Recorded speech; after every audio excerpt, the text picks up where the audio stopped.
ಎಲ್ಲ ಬೇಕಾದ ಜನ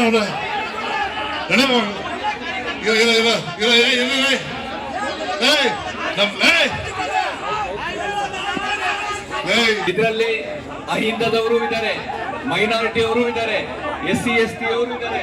ಎಲ್ಲಾ ಕಮ್ಯುನಿಟಿಯ ನಾಯಕರುಗಳು ತಮ್ಮ ತಮ್ಮ ಅಭಿಪ್ರಾಯಗಳನ್ನ ನಮಗೆ ಕೊಟ್ಟಿದ್ದೀರಾ. ಇದ್ರ ಬಗ್ಗೆ ನಾವು ನಾಳೆ ನಮ್ಮ ಏನು ಈ ಸಮಿತಿ ಇದೆ, ಸಮಿತಿಯಲ್ಲಿ